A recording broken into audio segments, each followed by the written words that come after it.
संगत जी, ਅੱਜ ਮੈਂ ਤੁਹਾਨੂੰ ਸਰਸਾ ਨਦੀ ਤੇ ਪਰਿਵਾਰ ਵਿਛੋੜੇ ਤੋਂ ਲੈ ਕੇ ਜੋਤੀ ਰੂਪ ਦੇ ਸਥਾਨ ਤੱਕ ਮਾਤਾ ਗੁਜਰੀ ਜੀ ਤੇ ਛੋਟੇ ਸਾਹਿਬਜ਼ਾਦਿਆਂ ਦਾ ਟੋਡਰਮਲ ਵੱਲ किया गया संस्कार तक का सफर साझा करने जा रही है। सरसा नदी ते परिवार विछोड़ा होया। माता गुजरी जी के कोल दोनों छोटे साहिबजादे सन। माता जी ने सरसा नदी पार की थी। पुत्र नजर नहीं आया, नुआ नजर नहीं आया, पोतरे अपने बड़े दिसे ने। सरसा दा पानी रोड़ के ले गया। बाबा जोरावर सिंह जी पूछते ने, दादी अपने किले पीछे रह गए, अपने बड़े वीर मेरे पीछे रह गए, पिताजी पता नहीं कितने चले गए, क्यों अनंतपुर ने घेरे पे ने, क्यों अनंतपुर सानू छड़ना पै गया।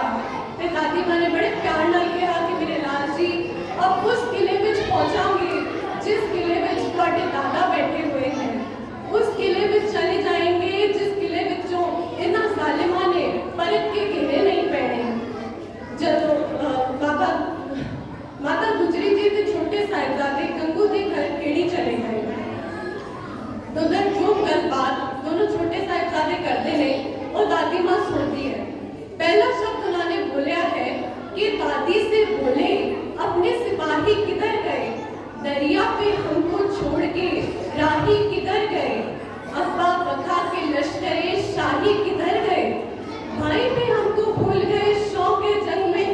ये सवाल बाबा जोरावर सिंह जी ने पूछा तो इको दम बाबा फतेह सिंह जी उत्तर देने लग गए कि देखो मेरे वीरिया, साडे पिता ने भरावा ने रण तत्ते विच जूझना है, साडे वीर रण नूं जित के आउणगे ते जब रण जीत के तशरीफ लाएंगे, अब्बा के साथ जिस घड़ी जो जुझार आएंगे, करके गिला हम हर एक से रूठ जाएंगे, माता कभी पिता कभी भाई बनाएंगे, गले लगा के हमको कहेंगे वो बार बार मान जाओ, लेकिन हम मानेंगे नहीं।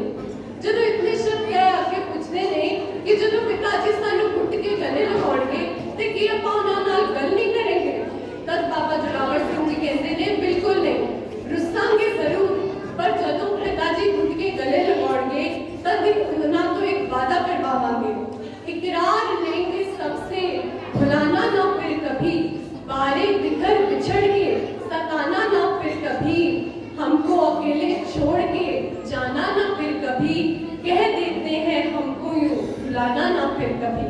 जब इतना दादी ने सुने आते हुए इको ही गल कही कि मेरे बच्चों तुसी की सुपने सजाते पे हो, पता नहीं होनी नूं ते परमात्मा नूं होना। गंगू ने जानी खां ते मानी खां नूं कह के माता गुजरी जी के छोटे साहिबजादा नूं गिरफ्तार करवा दिता। जानी खां ते मानी खां उन्होंने सहन ले गए। पहली रात नूं ठंडे बुर्ज विच ठंडी शीत हवा चली।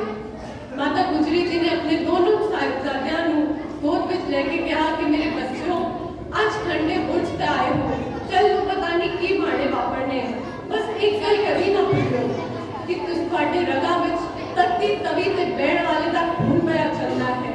तुसी भूलियो ना कि तुहाडे उत्ते तुहाडे दादा गुरु तेग बहादुर दा साया है, बस एक गल कभी ना भूलियो कि तुहाडे पिता दा नाम गुरु गोबिंद सिंह है।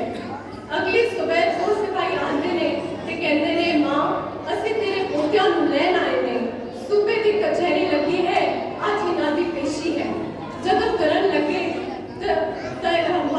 राजी मां कहंदी ने पुत्र जी चेते रखियो गुरु तेग बहादुर के पोते हो, गुरु गोबिंद सिंह के पुत्र हो, तन दे टुकड़े हो जान पर कोई पिता के पग पे उंगल ना उठा सके। जदों गए तुहानू सब नू पता है बड़ा दरवाजा बंद सी, निक्की जी खिड़की खोली सी। इसका मतलब ये सी कि झुकणगे तब कहांगे कि गुरु गोबिंद सिंह के पुत्र झुक गए। जब खिड़की के खोल आए तब एक सिपाही कहना है साहिबजादियां नूं कि अंदर जाके नवाब साहब नूं सजदा करना।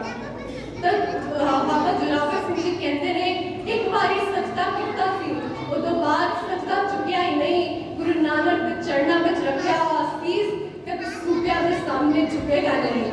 अंदर गए तो पहले ही साहिबजादियां ने अपनी निक्की ते चमकती जुत्ती का तला दिखाया कि सूबिया चेत रखी तेरे सबसे पहले जब अपने चरण साहिबजादे ने अंदर रखे तो उन्होंने कहा, वाहिगुरु जी का खालसा, वाहिगुरु जी की फतेह।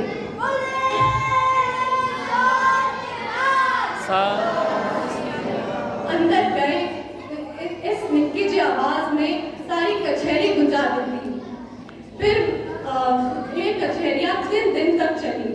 तीनों दिन साहिबजादियों को अलग अलग नसीहे देते गए कि इस्लाम कबूल कर दो, पर साहिबजादियां मनने नहीं। फिर तीसरे दिन एक फतवा दिता गया कि इन साहिबजादियों को नीहा में जनवा देंगे। कोई भी कचहरी में बोलने को तैयार नहीं था कि मैं शहीद कराना, पर साहिबजादियों को पता सी कि आज कचहरी लगी है, कल तक इस वेले तक असी दादा की गोद में बैठा हुए हैं।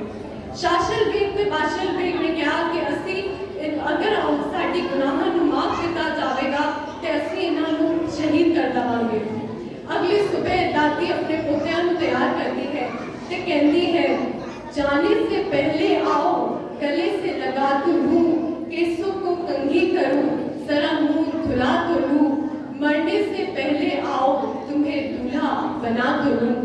फिर तुर पे दोनों लाडले जब फतेह बुला के, तुर पे दोनों लाडले जब फतेह बुला के, बार अखीरी मां ने चढ़नी हथला के, बूहे बिचों परत के बोले मुस्कुरा के, मां साडा मन नहीं लगेगा तेरे बाजू सचखंड में जाके, साडा मन नहीं लगेगा मां छेती आना, नहीं तार उसको फतेह सिंह तेरा जी परचाना, नहीं तार उसको फतेह सिंह तेरा जी परचाना, मिन्नता कर कर अमीए फिर तू मनाना, तेरे बाजू रोरिया फिर किने सुनाना, तेरे बाजू मां सचखंड ना भौना, तेरे बाजू मां सचखंड ना भौना। फिर दादी ने कहा कि जाओ मेरे हीरियों मैं मगने आना।